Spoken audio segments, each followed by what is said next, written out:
Hello, and welcome to another exciting installment of Games You Might Not Have Tried.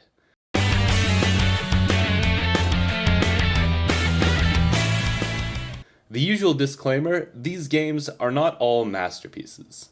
I don't even guarantee that they're good, but they each have something interesting enough about them to make them worth checking out.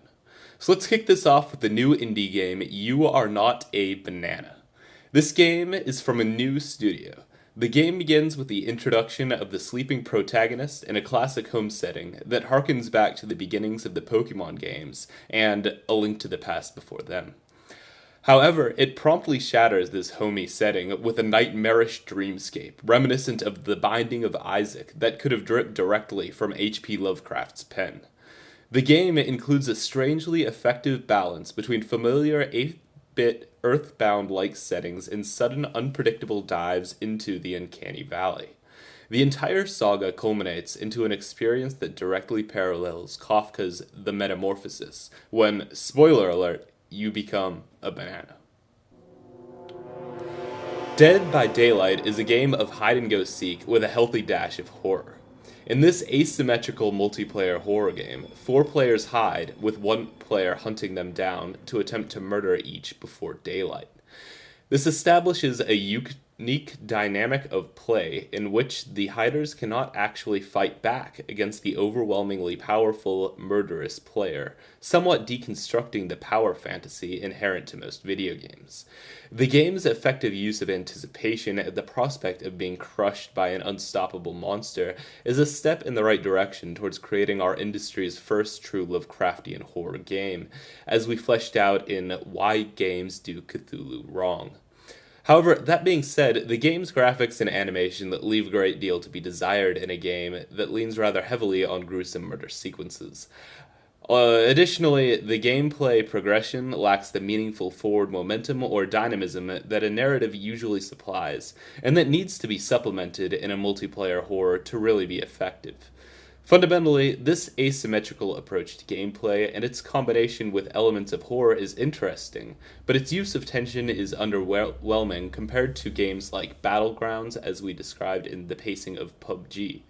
However, I wouldn't be surprised if this style of multiplayer horror were approached anew with the lessons the video game industry is learning through Battlegrounds and games like it. Night in the Woods is remarkable in how fundamentally unremarkable the story is. This completely typical, even underwhelming approach to a coming-of-age story is brilliantly executed to create an engaging narrative that will really get the player invested in the lives of the characters. Night in the Woods follows the story of Mae Borowski's underwhelming return to his failing and declining hometown. The game slides organically between Mae's interactions with other residents of the small town and the exploration of surreal manifestations of his own psyche in this uniquely designed 2D puzzle game. The narrative of this game could easily be incorporated into the animated television series BoJack Horseman. And this is not just because both include a lot of talking animals.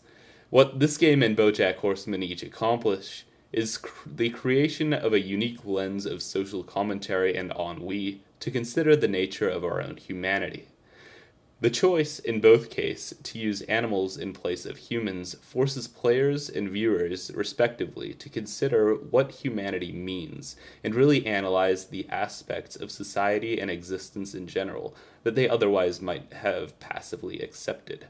I haven't seen a game do this so effectively since Undertale. Papers, Please is a video game in which you rubber stamp immigrants to the fictional dystopian Eastern Bloc country of Aristotska. Mechanically, that is the entire game. You, the border control agent, receive a series of documents from each potential immigrant, and you decide whether or not they are accepted or rejected from entry into your country. Yet, through this one simple game mechanic, Papers, Please has accomplished something incredible. The simple decision for each citizen is one static venue develops a comprehensive, gritty experience of the reality behind Soviet-era totalitarian policies. The regulations for access to the country are ruthless and uncompromising. However, with every yes or no rubber stamp, these regulations are weighed against the stories conveyed through each new immigrant's documents. Can you refuse a mother desperately trying to reunite with her family just because of what could be a clerical error? Yet at the same time, failure to enforce these rules has a major negative impact on the player's own family. The game forces the player to weigh the welfare of others against that of their own family and even the resources of their small country. Papers, Please actively fosters player empathy while simultaneously forcing them to confront the moral gray areas of a complex, multifaceted universe in a manner reminiscent of the hard-boiled detective novels of the 20s and 30s, as we explored in The Witcher 3, the best detective game ever made. Furthermore, the dry wit and compelling characterization through dialogue and well-placed periodic action develop narratives so organically that the game has even inspired the creation of a short film by the same name. Well, that's it for games you might not have tried for now, and we'll see you next week.